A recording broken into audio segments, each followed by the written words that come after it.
1, 2, 3. Hello, welcome to Rock the Cash Bar. I'm Ben Mowbray. And I'm Diane Gallagher. Every week we pick one song and do a deep dive into the lyrics and explain the different ways they've been interpreted. We will also discuss how the song connected to us on a personal level, focusing on all the embarrassing details. Glad to have you here. Enjoy the show.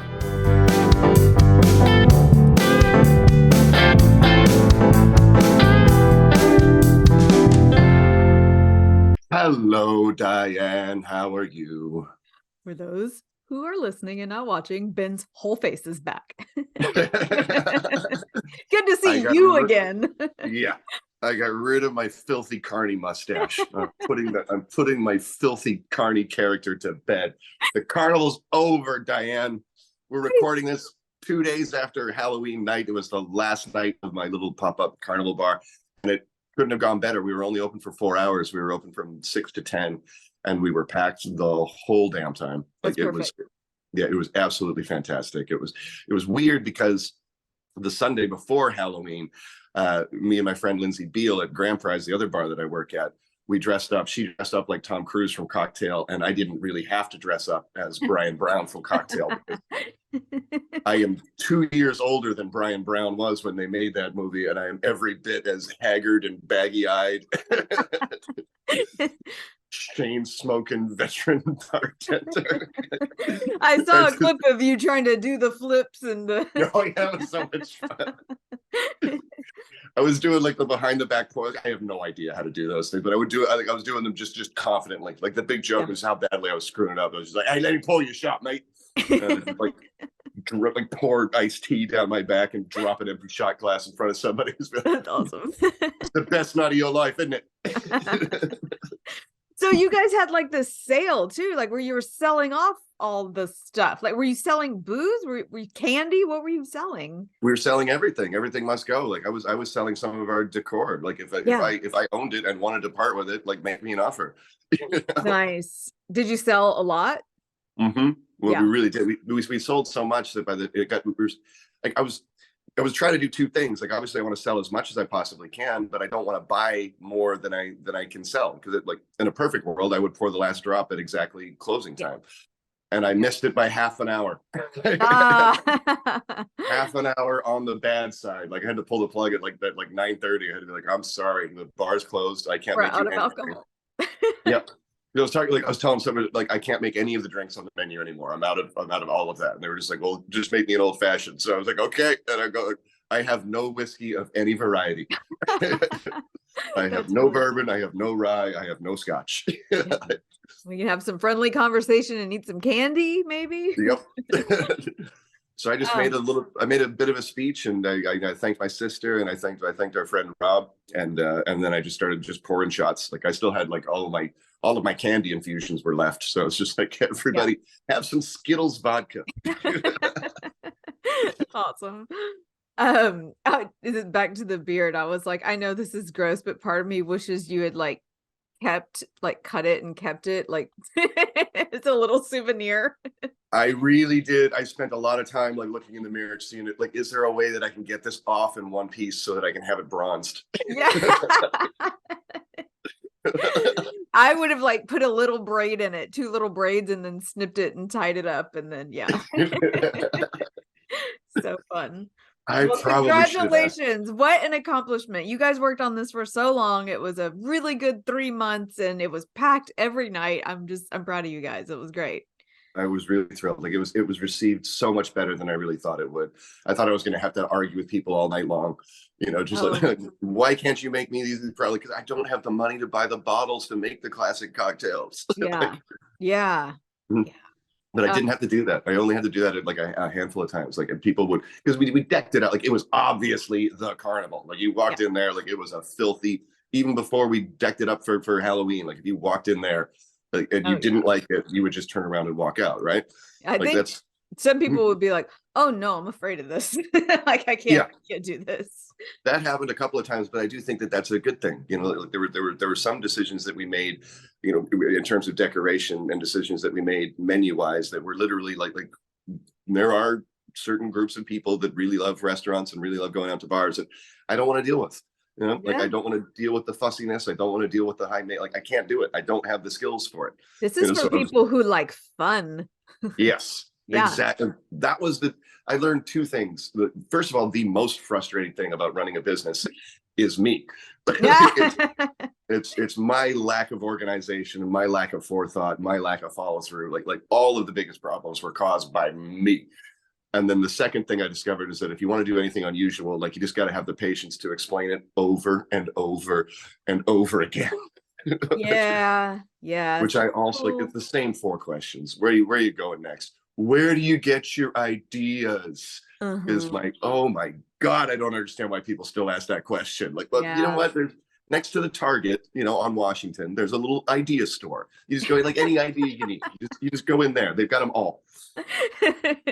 What do you Yeah, mean? I Where did I mean, get my idea? right here. Hmm? Maybe Yeah. right here. Maybe I What? think I about did it that. for funsies. That's why I did Yeah. it. God. You're talking to like the right brain analyticals. Like, so why?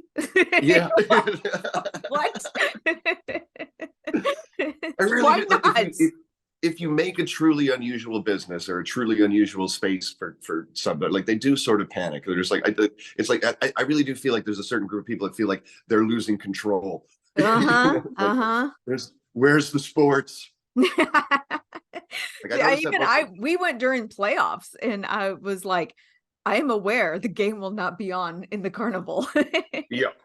But yeah, me If and you Rob have a just like telling each other score updates. Yeah.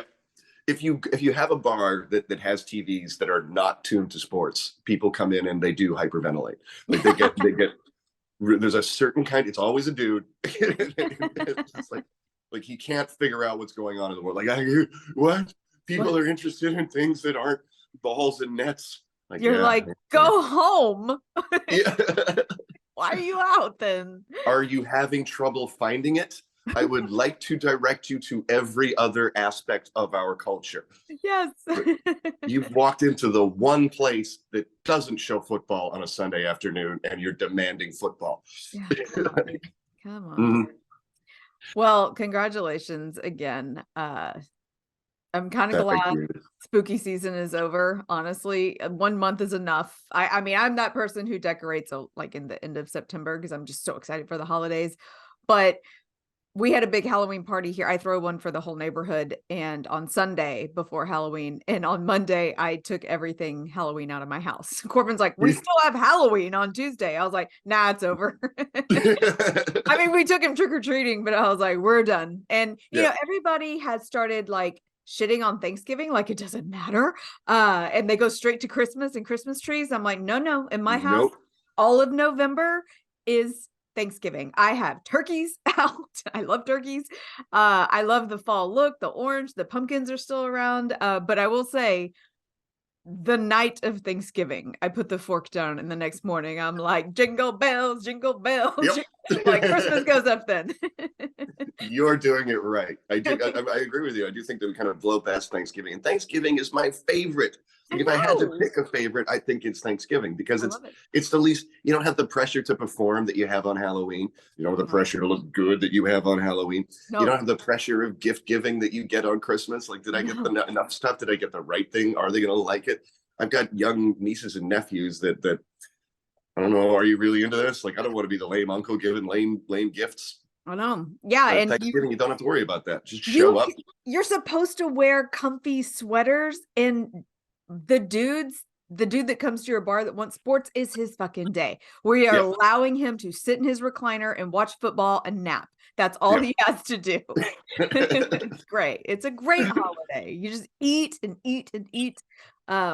Speaking of, I gotta get out of my kids' candy. I'll tell you real quick before we get into it. Last night I was sitting in bed. I'm watching Peaky Blinders because I never watched it and I need a show. And I was like, this looks good. And I was like, but I'm so hungry. And I walked into the kitchen and I saw the candy and I was like, I am going to get an apple. I'm going to get an apple. And I grabbed an apple instead of a handful of Charlie's Halloween candy. And I went and sat in bed and I took one bite of it. And then my dog sneezed all over it. Just the nastiest, snottiest sneeze. And I just held it and I was like, The test. I'm gonna eat it. I'm not gonna go get candy. That was just the universe telling you it's okay to eat a shit ton of candy. It's okay. I know. I've gained like 5 pounds since Tennessee. I gotta reel it back. I can see it in my face. I posted that like funny video this morning, or I think it's funny, about girls taking selfies when they're crying, which I kind of want to talk about in this song. The whole time I was like, God, my face has gotten fatter. But no, oh well. It's the holidays. Let it be fatter. Yeah. I had a friend of mine as I was closing the carnival on Halloween night. He asked me, "Do you have any of those movie butter popcorn jelly beans that you make this drink with?" I was like, "Oh, is it ever your lucky day?" Nice. I love those. Yeah. It was our most popular drink, so I literally gave him a 10-pound box of movie butter. Oh my gosh, so yum. Corbin thinks it's like horrid that they exist, and I'm like, oh no, I like them. I like them. That was fun learning about people, like what candies people like and what candies people absolutely hate.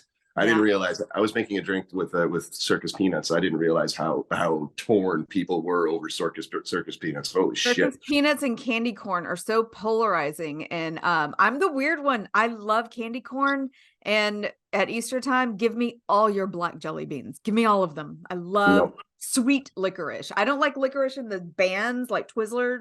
Like they're not sweetened. It's just bad licorice. But man, when you add sugar, I'm down. I've never liked black licorice. Even when I was a kid, I was like, I don't understand this. It's got a root beer quality to me. It's got that weird twinge the same way like root beer does, where I'm like, it's something weird about it and I like it. We did make infuse Jägermeister with black licorice, and then we were making root beer floats out of that. That was one of our signature drinks. Why didn't I get that? I would have loved that. Damn we it. didn't do it all the time. It was like a daily. It was like a nightly special. We didn't do it. It wasn't part of the regular run. Gotcha. Because it did make me feel a little bit criminal. That was because it was literally we just infused it. Nice segue, Ben. We just infused it, poured some root beer on it, and then put some whipped cream on top and sold it for $15. Oh my God, I would have drank that up. But it did make me feel like a criminal. I picked Fiona Apple's Criminal. I picked it partly because you've always been accused of looking like Fiona Apple, and you still do. I'm glad you said that because I couldn't remember if I had ever told you that. I was told that once at a Bennigan's when I was like 19 with my mom. This guy walked up to our booth and he's like, "You look just like Fiona Apple." I remember being like, okay. Dude, I just took it as you look really skinny right now. But I was like, I see it. I always had like the long, straight, her color hair back then, and the light eyes and stuff. So I was like, all right, I see it. All I remembered about Fiona Apple was the music video and the song Criminal. I forgot about all the Fiona scandals and controversies and things that were swirling around her totally unnecessarily. Yeah, there wasn't a whole lot of research on her because she doesn't like a whole lot of public eye. So you'll have to remind me of some of them. I researched some. What I remember is when she dated David Blaine, and I was like, I feel like I forgot about that too. Couple. Yeah. She had a number of strange relationships. David Blaine, the director Paul Thomas Anderson, who did Boogie Nights and There Will Be Blood. And then she dated television creator Jonathan Ames as well. So. Oh, really? Yeah, the Anderson guy, he went on to marry Maya Rudolph. And I was like, what a change in personality. He's like, I'm going to go have a lot of fun. And then they have 4 children. He's like, I like this. This works. Fiona it's a wasn't different fun. Energy. Yeah. So it's funny you should bring it up because I was reading a Rolling Stone article about Fiona Apple had a strange relationship. Her first long-term boyfriend relationship. She got famous when she was very young. Like Tidal came out when she was like 19 or 20. Yeah. So she had like her first sort of like long-term serious boyfriend. And he broke up with her about a year before she hit real big. You know, even before she broke up with him sort of before she was signed, and then a year later she's Fiona Apple, one of the most famous women around. Yeah. this guy had broken up with her to be with another girl, and in that year in between, she became friends with that other girl somehow, and they took pictures of themselves like making out, and they intended to send it to him, but this is 1997, so you don't have picture phones. You can't just whip it out. Oh, She never sent it to him, but she said she was joking. She was making plans. She's like, okay, that's what we're gonna do. Like, we're gonna. that's really funny. Was the We'll girl make still out. dating him, or had they broken up? They'd broken up too. Okay. But like this guy found out that like he obviously he heard rumblings that Fiona had been signed to a record label. Fiona has an album coming out, but according to him, and this sounds like 20-year-old dude just boasting, but he says the first time he saw the Fiona Apple video, it was playing on his TV while he was with another woman. She was on top of him kissing his neck, and then he saw Fiona staring at him through the TV, and he had to stop. He couldn't continue. Oh. Like, oh no, Okay. sure. Oh, sure, kid. He's like, I'm fine that she's super famous. I got like Yeah. some not famous chick on top of me. Yep. I invented bullshit stories to add to my legend when I was 20 years old. I just didn't have to tell them to Rolling Stone. God, I'm just every day I'm just so grateful that I wasn't famous in my 20s, or that social media wasn't huge until like my late 20s, like MySpace creeped in. Yeah. Because I did some cringe shit on MySpace. Yeah. That video I made today, I'm mostly making fun of myself back then, because I would have been no better. Yeah. Had Twitter and Snapchat and all this stuff been around when I was like in my 20s. Just the dire need for attention. It's Yep. so strong. I was trying really hard to be a popular entertainer in my early 20s, and there's not a day that goes by that I'm not. There's not part of it is like, obviously I'm lying. Like, yeah, I would have liked that to work out. But Yeah. I feel a huge sense of relief that it didn't, because there's no way that I could handle the scrutiny. I've been making a joke about it lately. Like, no life can stand up to the scrutiny of fame, judging from the beating I'm taking on next door. I just would have done so many cringe-inducing things and just had to fucking deal with it, that it's there forever. And like you say, we timed it perfectly. Like, I stopped doing stand-up the year that YouTube went online. Like, the very year that YouTube, there's no stand-up of me, which I am so eternally grateful for. Like, some of the jokes that I told over and over and over again, when I think about it, I'm just like, absolutely not. For like, the if longest, I had become famous, how in the fuck would I explain the things that I said at 21? I had one clip. It used to be when you would Google me, my old last name, stand up. That was one.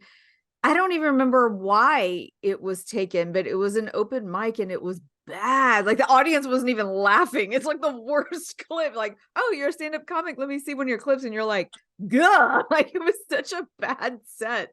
And Yep. I'm just so glad I didn't have a bunch of recordings of my clips. That's what amazes me about artists like Fiona Apple. Like, I don't know what she thinks of Criminal, but here's the thing that she wrote when she was 17 or 18 years old, and she can look back on it now 25 years later, and I hope she's proud of it. It's good. It's It good. is really, really good. It's really good. And the thing about this song I read is, like, she's very, very personal with her songs. And sometimes she would take years to craft a song and get it just right. She wrote this one in 45 minutes to prove that she could. And like, she had a friend that was busting her balls saying she wasn't writing new music. And she's like, next time you see me, I'm going to have a new song. And she did. She just like whipped it out. And I was like, sometimes that's the best work, though, when you don't overthink it. Yeah, you just feel like it gets delivered to you. We've heard a number of artists talk about that. It's just like, I didn't write it. I was the conduit for it. Yeah. I just went, bleh. I mean, there it was. All right, well, let's talk about this bad girl. There's hell to pay. They can't even read the words without trying to affect her. Let me know the way. Yeah. It's amazing. Like, it's a bluesy voice, it's like Amy Winehouse before Amy Winehouse. You can hear the effect that she's had. And to see, like, you watch the video, it's not only is the video so ghostly, and she's got her ghostly blue eyes and her pale skin and everything like that, but hearing this voice come out of that tiny little body is just spooky. It's otherworldly. Yeah, I love a deep bluesy voice on a girl. Give me room to lay the law and let me go. I've got to make a play to make my lover stay. So what would an angel say? The devil wants to know. Yeah. I'm I only love just now it. realizing that part of the reason why I like Fiona Apple so much, and specifically this song, is my deep-seated love of witches. Yeah. Yep. Yeah, that she very much had. I mean, and this was the 90s. This was the time of grunge and the craft and Mhm. moody, brooding girls. It was just Ben was having a good time, weren't you? Yeah, I was. I was. There's like I was a teenager at that time, so there's no doubt that that's what imprinted on me. Yep. that's what that's what I walked out of my teenage eras with. There's Yep. of course again, what I need is a good defense because I'm feeling like a criminal and I need to be redeemed to the one I've sinned against because he's all I ever knew of love. I read a story, or just, I don't know where I came across it, but Fiona Apple was said, if you ever want to stop somebody from doing drugs or doing cocaine, um, have them go to the cinema with Paul Thomas Anderson and Quentin Tarantino. Have them listen to those two high on cocaine talk about the movie for hours on end. She's like, you'll never do cocaine ever again. Oh my God, I can picture it. Quentin Tarantino, I I wonder sometimes if he was just like that sober, and then you give him Coke and it's just ramps to 1,000. Like I think he's just on blow insufferable. all the time. Yeah, yes. I think he's one of those guys that's just walking around with a baggie all day, every day. Oh man. Oh, I'm glad he's still alive. Yeah. Oh, speaking of, real quick, it's not a big deal, but last week I was editing the podcast and I had said that Harris Whittles had died of a cocaine overdose, and I just misspoke. It was heroin, but I was like, I have to mention it. I know I said cocaine when I meant heroin. It's not that it matters, but I just had to get it right. Anyway. Just to clarify. Yeah. Yeah. Hey, that's Fiona. It's Fiona. Fiona. So I just like we can get into like all the stuff surrounding her. Then I like that they said depression and self-loathing were common themes in her songwriting, and she was quoted, I mean, and she's like 19, as saying it's psychologically and chemically impossible for me to be happy. I was like, dang. Okay, she's depressed. She suffered some serious depression. She did admit to being raped when she was 12. And yeah, it's gonna haunt you, and it's gonna have a big part of your songwriting. It's gonna have a big part in your melancholy attitude. You're not gonna produce a Taylor Swift after that, you know. You're gonna have someone who's feeling some deep feelings and maybe wants to express that instead of especially her assault. Like, it wasn't anybody that she knew. Like, it wasn't a boyfriend. It was like she was assaulted violently by a complete stranger.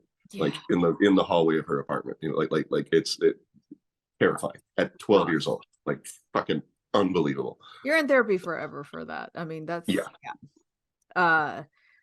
So we talked about the video. Do you want to talk about like her acceptance speech at the music awards? Yes. Again, we've been communicating with each other online and seeing each other's thoughts and feelings, you know, in ways that we didn't in the late 90s, and it would have been helpful. Like the way that she was kind of railroaded and misunderstood and judged for what she said at the MTV Music Awards would never happen today, because there'd be a chorus of people who would back her up, who would just go like, no, what she was saying, like, you have it wrong. You know, like the in those days it was going to these largely male writers, and the media was coming through largely male figures. You know, today there'd be enough strong female voices to go, no, you've misinterpreted this. You know, it's not her problem. It's the problem is the way you're looking at her. Yeah. And obviously that's very difficult for men to understand. And just like okay, like I you can't tell somebody that they're wrong and not expect some pushback. Yeah. But nevertheless, we were like, all she said at the MTV Movie Awards was, hey, this world is bullshit. You shouldn't admire us for the way we look or the way we sing or the way we dress, and you should do it for yourself. Yeah. What's the bad message there? Like, I think now people would just be like, yeah. But it was all just the way it looked. It was all just like having a basically a teenage woman, you know, come up and say it like that, to say like this world is bullshit. I don't like the way that I'm being treated, and we shouldn't let anybody else, treat us this way. Like Yeah. that seemed like ungrateful. It seemed like you're an unhinged Yes. firecracker. You're a loose cannon. You're Yep. like what in the fuck are you talking about? Like, no, that's exactly what I expect a 20-year-old woman to say in that situation now. I know, exactly. The way they worded it is just, people who were just here to be entertained and have fun didn't want to hear this moody young girl tell them this is all bullshit. Also, she beat out Bop by Hanson. They were expected to win. And she didn't win for Criminal. It was a video called Sleep to Dream. That's what she won it for. I mean, Criminal wasn't even like huge yet, I don't think. And so people were, people were just like, who the fuck are you? Where's Hanson? Those nice boys from Hanson would play along. Yeah. Oh, I'm sure. But you know what's funny? It was probably a whole bunch of 13-year-old teenage girls that were throwing her under the bus. Like, fuck you. She really did have a bad rep. I think it's partly for her expressive face, because I remember she came up for another round of criticism. It was at the Academy Awards, I think, and Paul Thomas Anderson was nominated, and he lost. And I think he lost. It was the screenwriting category or something that he sort of expected to win. And there was a look on, as they announced the winner, there's kind of a look of disgust that crosses Fiona Apple's face. She's got those bright blue eyes and is like incredibly, and she's super young. But I remember because I'm a huge, big movie geek and I love the Academy Awards, but I remember reading all of these criticisms afterwards about how impolite, how straight up rude Fiona Apple was. Yeah. She can't be supportive and maybe she shouldn't be sitting in the audience. Like, oh, come the fuck on. It was a disappointing moment for her boyfriend, and an ugly expression crossed her face. So what? It's funny. I just made a Kanye crossover. I was like, at least she wasn't like Kanye. She didn't get up there and grab the microphone and be like, I'm gonna let you finish. But but what's so funny is that she has a devoted following and is adored by critics and has earned widespread acclaim through the music industry. And then they said Kanye West said he wanted to be the hip hop Fiona Apple. So what a funny crossover there. Oh my God. You took it to another level. That's really the fun. amazing thing to me that I kind of discovered is, do you know the song Army of Me by Bjork? Yes. Oh, yeah. And if you complain once more, very similar groove to Criminal. Yeah, I don't know. I didn't research and find out which song came out first. And I'm not accusing anybody of but the grooves on those songs are very, very similar. Ooh. My friend Michelle, we've had her on the podcast. That's who she went as for Halloween, was Bjork, and she nailed it. Her costume's so good, but nobody knows Bjork anymore, so she had to explain it all night. But she was like, I don't care. I nailed it. It's good. Somebody sent me a reel from some British comedy TV show. I don't know what the show was or anything like that, but it was just they were challenging a comedian to basically just like improv Bjork's to-do list. And it was the funniest thing I've seen this month. Oh, that's gotta be great. This she just nails the accent and just the ridiculous things that Bjork has to go and do. Love Bjork. God, I love Bjork. I have to go frolic naked in the snow, and then I will go to Iceland Blue Lagoon and have oral sex with a whale. There's so much fun to be had with that. What a fun sketch idea. We need more Bjork back in our lives. We do need more Bjork back in our lives. It's interesting. Fiona, she kind of reminds me of Sinead O'Connor in the way of she didn't really like the fame. She likes performing and she likes writing her songs and she likes music, but they said that that this really she had to do a lot of promotion for this album, and it was like 2 years of grueling work. And they said for the rest of her career she kept a much lighter schedule and dialed back all the promotion. And says she doesn't have an official website or social media accounts. When she has news or something to post, she sends it to Fiona Apple Rocks, a fan site she has forged a relationship with. So if she wants any message out there or anything, she just goes through that one fan site, and that's it. That's all she does. Wow, good for her. I know. But she's just like, I really kind of hate the fame and attention, but I like the art and I want to keep doing the art. So I was like, oh, I love that so much. I really respect that. Yeah, there was I read a Rolling Stone article, and the writer made a really great point about not just Fiona Apple, but American celebrity in general. I forget the way he phrased it. It was something close to, it's the weird sucker punch of celebrity, where celebrity and the arts sort of like invite all of these artistic people in with the promise that you'll be understood, like your Oh, poem, your they'll essay, hear you. yeah, but the sucker punch to that is you're in front of so many different people that it lands in their brain differently, so you're more misunderstood than ever. And it really Yeah. does, like, when it happens for you the way it happened for Fiona Apple, clearly that's going to mangle your self-perception, right? Where you're just Yeah.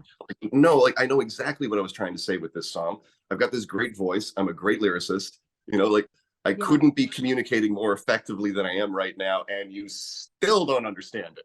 Like, can Yeah. you imagine that frustration? Yeah. Taking my songs and then interpreting it, like cutting it with your own thoughts and life experiences, and then like projecting something else out there, and like you don't even know me and now you've slaughtered the meaning of my music. Yep. Yep, that's what's gonna It's happen. amazing because, like, you can see why that leads songwriters to go and do the U2 thing where you're just trying to write the song that appeals to the largest group of people possible, and then tell Go for yourself, like, mediocrity fast. yeah, like, it doesn't. I left the lyrics ambiguous so that anybody could relate to it and project onto it whatever they wanted. Like, I don't know Yep. that that's art. Like, I don't know that that's art. Like, I like listening to it, but I don't know if it's art. Yeah, it keeps everybody I just want to make everyone like me. Mm-hmm. I'm not gonna ruffle any feathers. Um, I did want to talk about, like, people talked about like how thin she was, and like I think she's just like genetically thin. They said she looked like an underfed Calvin Klein model, where I'm like, whoa, they're already underfed. And Mm-hmm. her quote was, she definitely had an eating disorder, but was really frustrating for me that everyone thought I was anorexic and I wasn't. I was just really depressed and self-loathing. For me, it wasn't about getting thin. It was about getting rid of the bait attached to my body. I was like, Ooh. dang, Mhm. all right, okay. I can Mm. see it that way. Getting rid Uh, of the bait attached to my body. yeah, Yikes. I Mhm. know. I know. I was just like, those are some sad words right there. Mhm. Um, I will say all I had left on my notes was, like, it's not funny, it's mean, but she directed Paul Thomas Anderson, and then he went on from her to Maya Rudolph, and now people really need a change of scenery, I guess. I need to cheer up. I want to laugh for the rest of my life now. Not, but How you do you know what? make a movie? I bet she was funny. I bet Fiona Apple's very funny, just in a dry, dark way. I bet that she is. Yeah. Yeah. It's funny you should mention it because there's somebody gave her like a gift, like she was on stage in New York or something like that, and one of her fans gave her a gift of an apple. And apparently she deadpans. She's like, oh, well, thank you, I love it, and just deadpans. But I don't get it. Yeah, she's great. Probably very funny. Yeah. How does Paul Thomas Anderson direct a movie like There Will Be Blood going home to Maya Rudolph every night? Like, how does he just Balance, like go Ben. and just make something just relentlessly dark and relentlessly depressing?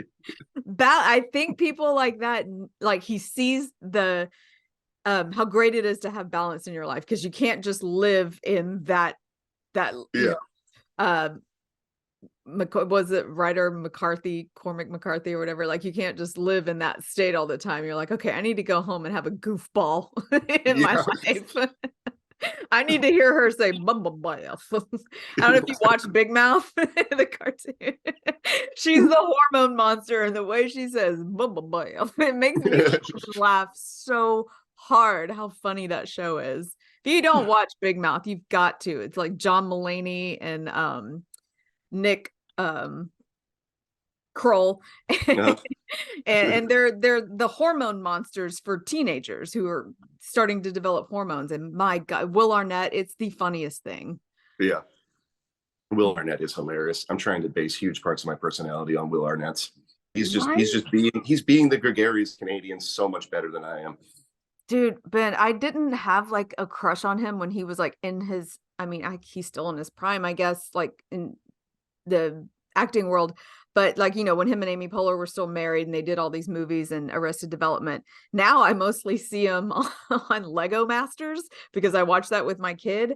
But he's still so funny and so on. And obviously I listened to Smartless and I watched that documentary. But I told Corbin, I was just like, oh, I've developed a terrible crush on Will Arnett.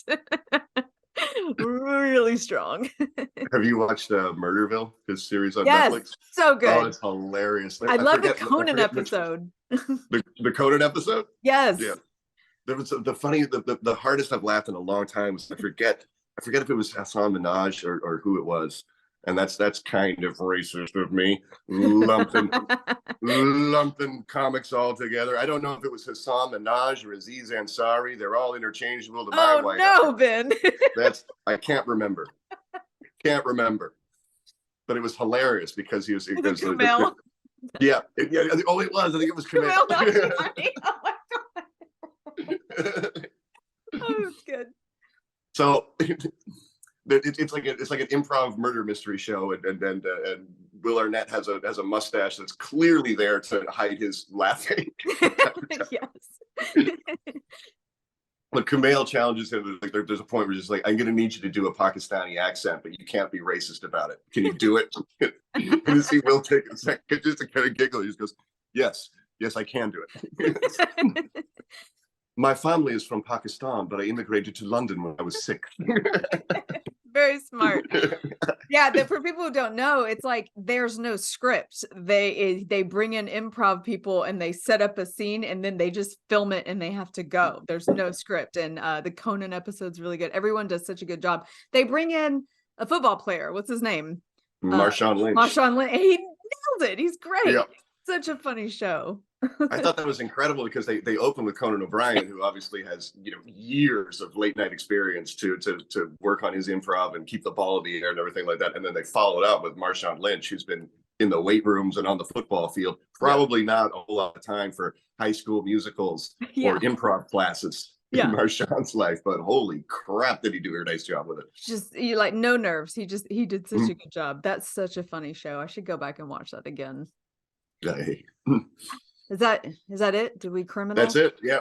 If we're gonna talk about Fiona Apple, we're definitely gonna end with a long discussion of comedy nerdery. Yeah, obviously.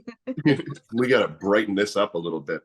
If I had a deep cut today, it's not a very deep cut, but it would be "Army of Me" by Bjork. Ooh, that's a good one. Let me write that down so I don't forget to play that. God, I love Bjork. And if you complain once more, you meet time, I'm your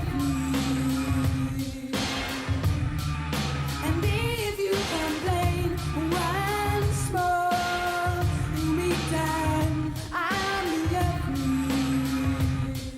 Oh, should have done a whole Bjork episode. I love that song too. Like I try to play it, on jukeboxes and at bars where I'm running the spot, just so nobody forgets it. Like, don't forget about "Army of Me." That is a classic. I love, I go all the way back to Sugar Cubes when she was lead singing that, and that song hit. This wasn't supposed to happen. I love her voice.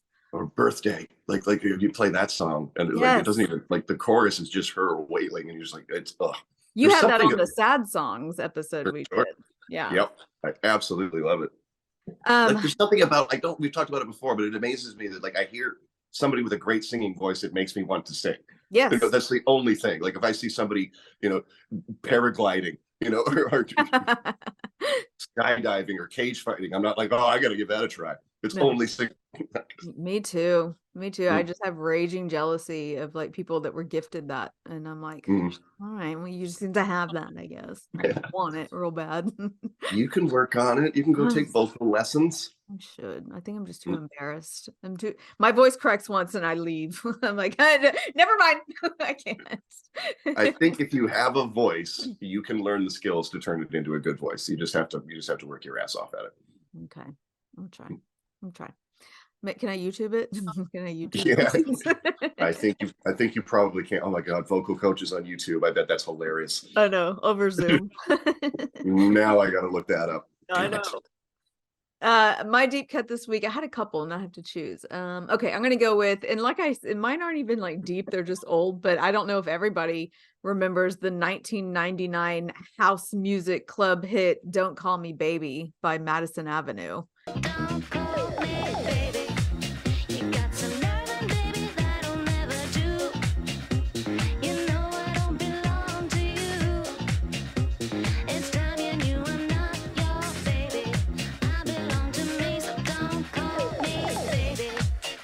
don't think I do. Don't Sing a think few it had- bars. Don't call me baby. You got to learn that, baby. That'll never do. I don't think it was on the radio. And that's why Oh. during this time, I was going to Riches and Numbers every weekend. I was hitting the clubs really hard. And this was just a really popular song. They played it every time I went to Riches on Thursday nights. So I hear it and I'm just like, oh, got some house music. And you've got a great voice. Okay. Well, some songs I can sing, but you know what it is about me? I'm mad that I don't have all the octave levels down. Like if I can't hit Mariah Carey's note, I'm like, I just can't sing. Stay in your own octave. I know. I gotta find my, what do they call it? Your range. I have to find my range. I don't know what my range is. Okay, next week it's my turn to choose, and I bet I suffered trying to pick a song. Like usually I can just do it, but I think because like if you didn't hear the announcement last week, we're winding down the podcast at the end of this year, so I only have a few picks left, and I was like, okay, I want to make it like songs that everybody knows and they're all excited about and everybody loves these lyrics. And I bounced around from, and then I was like, a personality, like someone whose life is interesting. So I was like, we're going to do Jewel. And then I was like, no, all those songs are sad. I don't want to bum everybody out.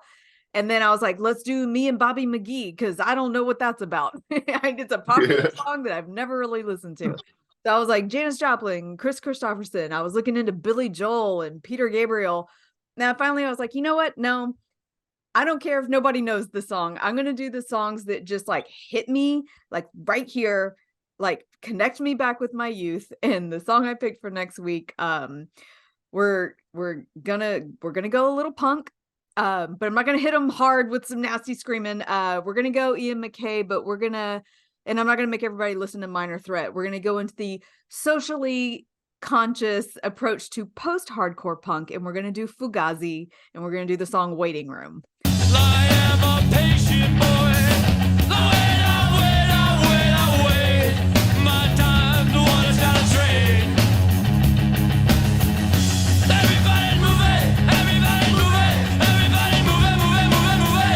Please don't leave me to remain. Live away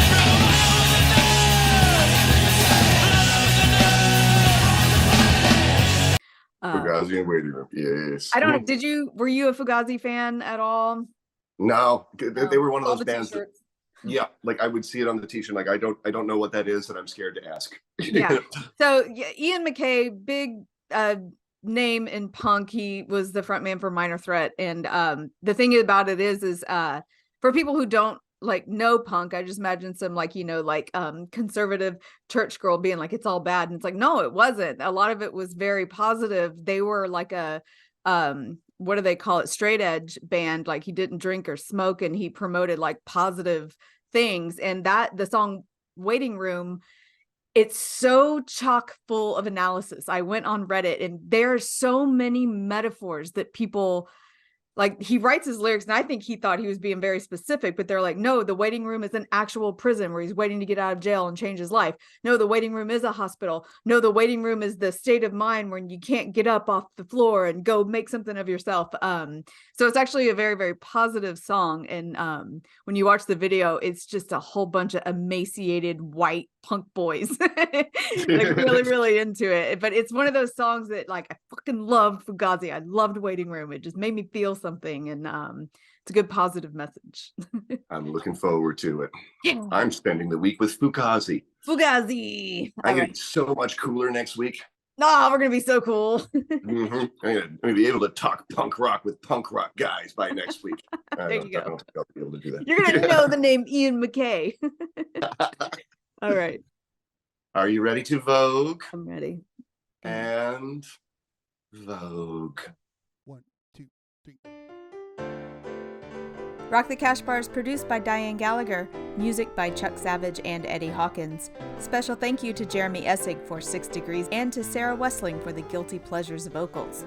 Our website is rockthecashbarpodcast.com, and there you can find links to our Spotify playlist and to our Patreon. Thank you for tuning in, and we will see you next week.